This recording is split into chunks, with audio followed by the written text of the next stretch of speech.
Vou mostrar para vocês algumas entrevistas que eu fiz, para vocês perceberem que as igrejas de hoje não estão com muito interesse em ensinar.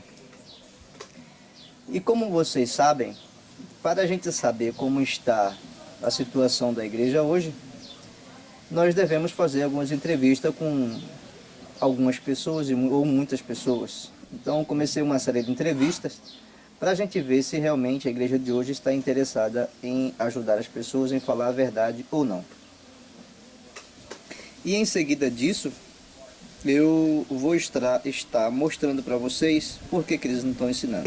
Eu estou aqui com o irmão Moisés e eu estou fazendo a pergunta para eles, a mesma pergunta que eu fiz para vocês. Moisés, lá no Getsemane, quando Jesus esteve orando, ele pediu para os discípulos ficarem vigiando e ele se retirou para orar.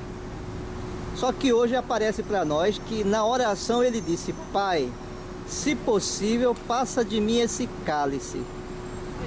Quem foi que ouviu para escrever isso? No momento, eu não sei informar. Ok, obrigado então. Valeu. Estou aqui com o irmão Fernando e a pergunta para ele é a seguinte: lá no jardim do Getsemane, ou Getsemane, o Messias, ele foi com os discípulos e disse para eles: fiquem aqui enquanto eu vou ali orar. E saiu para orar. Depois ele voltou e viu os discípulos dormindo e perguntou: por que não podeis vigiar nem uma hora sequer?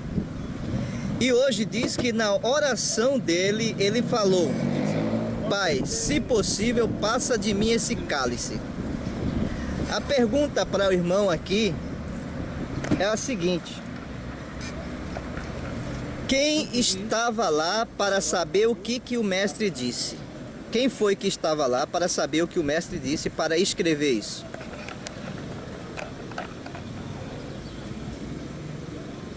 Quem estava lá, eu creio, na minha opinião, eu creio que o Espírito Santo. O escritor escreveu isso. Quem disse para ele que Jesus disse: Pai, se possível, passa de mim esse cálice?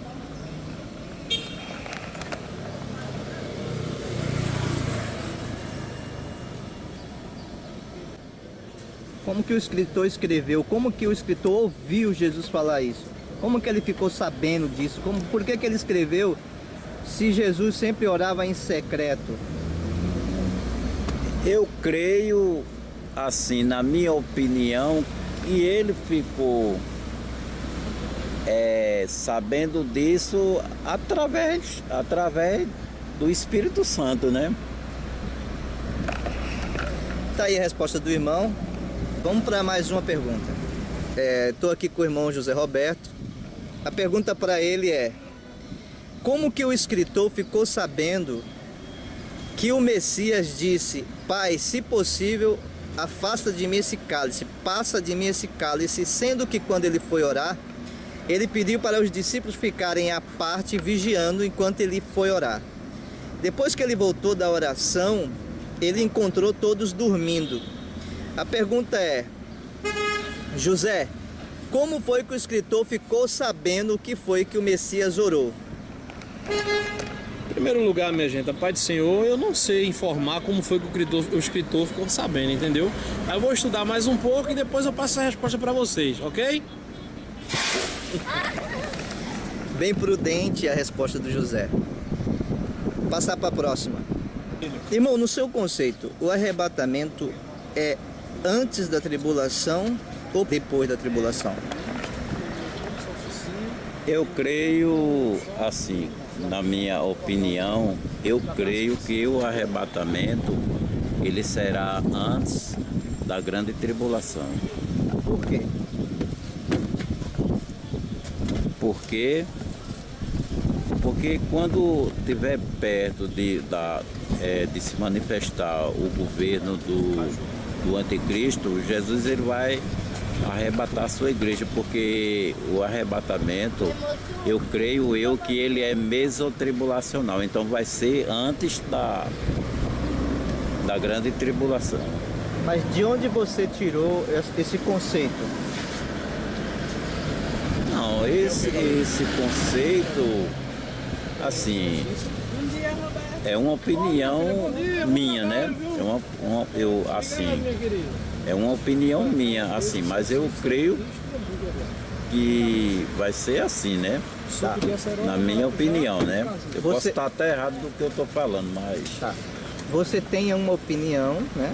Um conceito formado por você mesmo, isso sem influência das escrituras.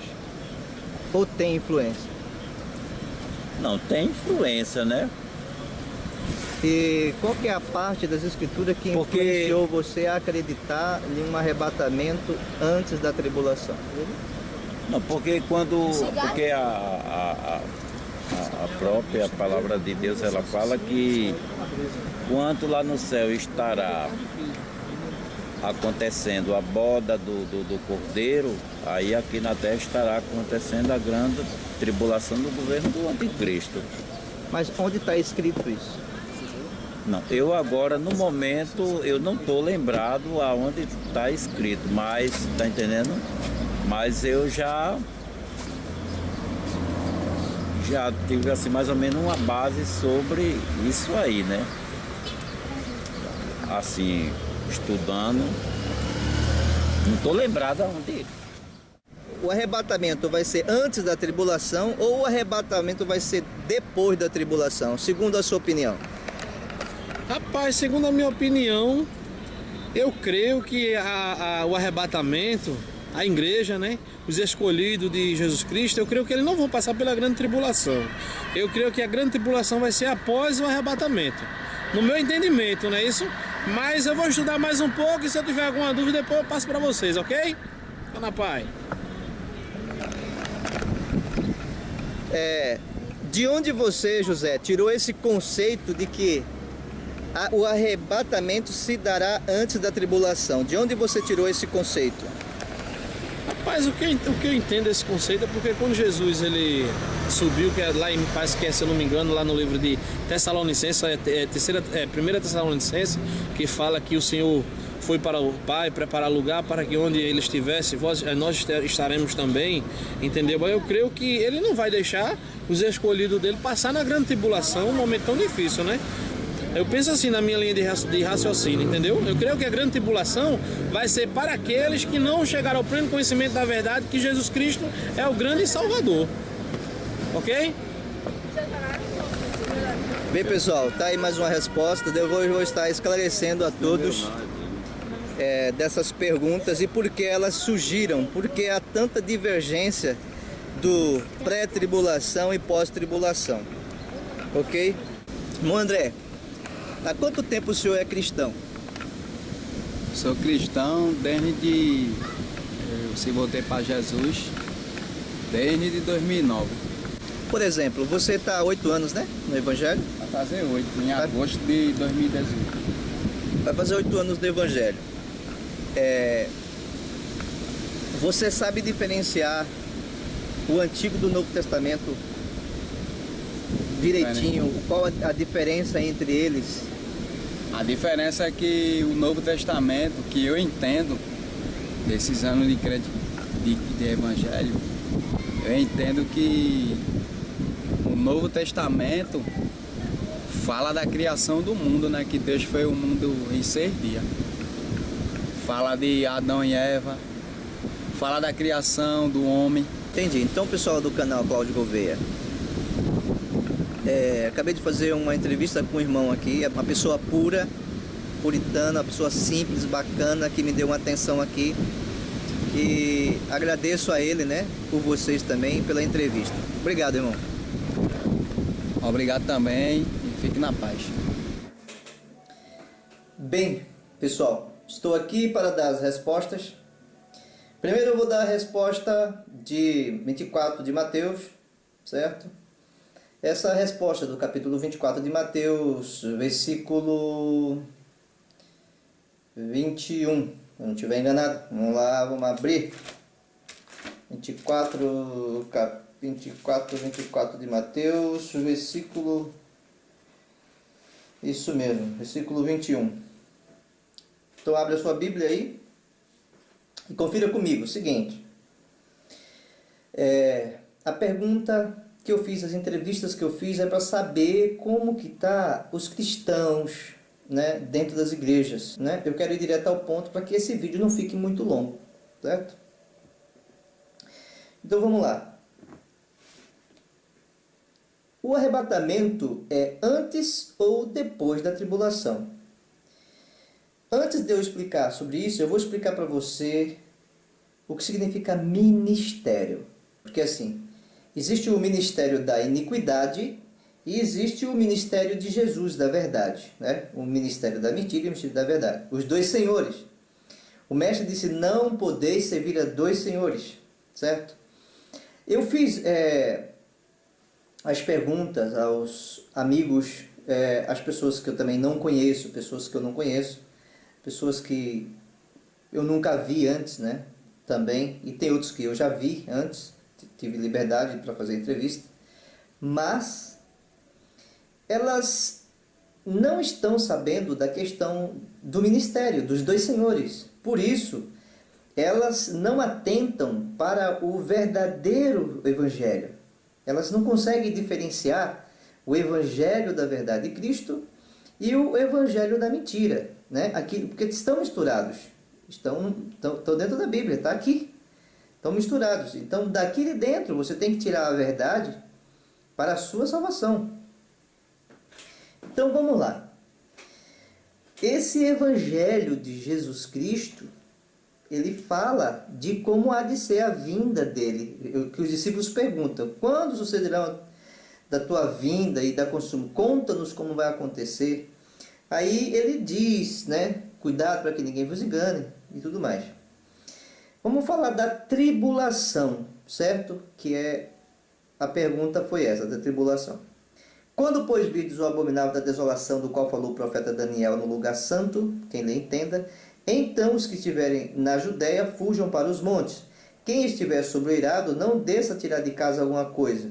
E quem estiver no campo, não volte atrás para buscar a sua capa. Ai das que estiverem grávidas e das que amamentarem naqueles dias. Orai para que a vossa fuga não se dê no inverno, nem no sábado, porque nesse tempo haverá grande tribulação, como desde o princípio do mundo até agora não tem havido e nem haverá jamais. Não tivesse aquele dia sido abreviado, ninguém seria salvo, mas por causa dos escolhidos, tais dias serão abreviados. Então, se alguém vos disser, eis aqui o Cristo, ou ei-lo ali, não acrediteis, porque surgirão falsos cristos e falsos profetas, operando grandes sinais e prodígios para enganar, se possível, os próprios eleitos. Vede que vos tenho predito. Portanto, se vos disserem, eis que ele está no deserto, não saiais. Ou, ei-lo no interior da casa, não acrediteis. Porque assim como o relâmpago sai do oriente e se mostra até o ocidente, assim há de ser a vinda do Filho do Homem. Onde estiver o cadáver, aí se ajuntarão os abutres. Logo depois desse acontecimento, diz, logo em seguida, a tribulação daqueles dias. O sol escurecerá, ou seja, depois da tribulação, tá? Fica bem claro, Jesus está dizendo, não é Paulo, não é Pedro, não é João, não é na ilha de Pátimo, não é visão de anjos. É Jesus, o ministério de Jesus. Jesus ministrou isso, tá? Agora você prefere sair da ministração única do Evangelho, do Messias, para ir para a teologia? Se a resposta, a pergunta e a resposta estão aqui no Evangelho, aí você vai para fábulas, você vai montar um monte de coisa com palavras técnicas, dada pela teologia para vos enganar. O Evangelho está aqui claro, simples de entender. Você está indo para o outro Evangelho, certo? Você está indo para um outro Evangelho. O Evangelho de Cristo é aqui. Logo em seguida a tribulação daqueles dias, o sol escurecerá, a lua não dará sua claridade, as estrelas cairão do firmamento e os poderes do céu serão abalados. Então aparecerá no céu o sinal do Filho do Homem. todos os povos da terra se lamentarão e verão o Filho do Homem vindo sobre as nuvens do céu com poder e muita glória. Ele enviará os seus anjos com barulho de trombeta, certo? Com clangor, né? Clangor de trombeta, que é barulho de trombeta, os quais reunirão os seus escolhidos dos quatro ventos de uma outra extremidade dos céus. Que ministério você está? Você que eu entrevistei e vocês que são do canal, que estão assistindo pela primeira vez. Está no ministério de Jesus Cristo ou no ministério trazido por visões de anjos? Porque ele mesmo diz, Paulo também diz, ainda que venha um anjo do céu pregando outro evangelho, que não é esse. Esse evangelho foi ministrado por Jesus. Quem ministrou o evangelho que diz que o arrebatamento é antes da tribulação? Quem ministrou esse evangelho para vocês? A teologia? Os estudiosos? Espera aí. João e Jesus disse: não vos deixarei órfãos, enviarei o outro Consolador, o Espírito da Verdade, que vos guiará toda a verdade. Já falei isso em outros vídeos. Pesquise. Assista os meus vídeos, que você vai ver detalhadamente tudo isso. Quem tem que guiar você à verdade é o Espírito da Verdade, não é a teologia. É o Espírito da Verdade. Você tem que ler e pedir para que o Espírito mostre, te guie a toda a verdade. Por que é importante isso? Porque está escrito que ele permitiu a operação do erro. Ele permitiu a operação do erro para que todos sejam julgados justamente. Aqueles que não são dignos de salvação, eles já estão julgados, mas eles serão julgados por si mesmos, na sua consciência. Eles não terão mais voz, porque eles desobedeceram o ministério de Jesus, eles desobedeceram o evangelho de Jesus, a novidade do evangelho. Então, a operação do erro está aí. A que ministério você está obedecendo? Que ministro você está debaixo de que ministro? Eu te pergunto. Se for desse evangelho, então tire conclusão no evangelho de Jesus. Paulo diz que ainda que eles mesmos, ou um anjo do céu, apareça pregando outro evangelho senão de Jesus, tenha como anátema. E o que mais tem hoje é teorias sobre o evangelho. E você pode se perder com fábulas. Jesus disse para os judeus: sabe por que vocês não me ouvem? Porque a minha verdade não entra em vós? Por causa do vosso pai, que é o diabo. Ele é mentiroso e pai da mentira. Ele nunca jamais se afirmou na verdade. Então quero dizer para vocês, sobre que ministério vocês estão. Eu fiz as entrevistas, pessoal, para mostrar para vocês que existe um embaraço, a operação do erro, certo? Que não vai se encontrar fora da Bíblia, não, vai se encontrar na Bíblia e também fora da Bíblia, mas vai se encontrar na Bíblia porque os falsos profetas usam a Bíblia, os trechos alterados e acrescentados para te enganar. Porque a operação do erro foi permitido, porque o mestre vai ter que separar o joio do trigo. Teria que estar 2 cestos, um para colocar o trigo e outro colocar o joio. Certo? É por isso que a operação do erro foi permitida. Agora você está na operação do erro ou na operação da verdade? Você não pode terceirizar o seu conhecimento. Vamos para Lucas 22. A resposta de Lucas 22. Essa foi a resposta da tribulação. Ou seja, o arrebatamento é depois da tribulação. E ainda o irmão disse o seguinte, né? Que não acredita que Jesus vai permitir que os seus sofram. Não vai acreditar que quer que os seus sofram. Não é isso. Lá é a peneira, é tempo de colheita. É uma peneira para saber quem é e quem não é. Eu vou ter que voltar lá para você entender, irmão. Já que você não acredita, por exemplo, eu não acredito que Deus permita esse sofrimento. Tipo, mais ou menos isso. Que Deus vai permitir que as pessoas sofram desse jeito, tá? Eu vou te explicar por que que tem que ser assim. Ele diz...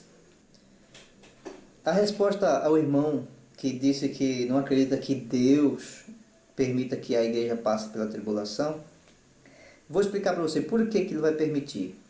Eu vou ler aqui em 24:9. Diz assim: então sereis atribulados e vos matarão. Sereis odiados de todas as nações por causa do meu nome. Nesse tempo muitos hão de se escandalizar, trair e odiar uns aos outros. Levantar-se-ão muitos falsos profetas e enganarão a muitos. E por se multiplicar a iniquidade, o amor se esfriará de quase todos. Aquele, porém, que perseverar até o fim, esse será salvo. Então é uma peneira. A salvação, ela será conseguida e conquistada por aqueles que perseverar até o fim. Deus permitirá? Sim, porque lá no reino do Pai não pode entrar iniquidade. Certo? É por isso que vai ter que passar pela tribulação, porque ali vai ser a peneira. Certo? Lá não pode entrar iniquidade. Então, é por esse motivo que tem que passar pela tribulação. Então, sereis atribulados. Sereis. Tá? Estão dizendo por aí que a igreja vai ser arrebatada e que depois é que vem a tribulação. Isso é tudo conversa afiada da operação do engano. Se firme no Evangelho do Messias. Vamos para Lucas agora. Tá calor aqui, já começou a esquentar.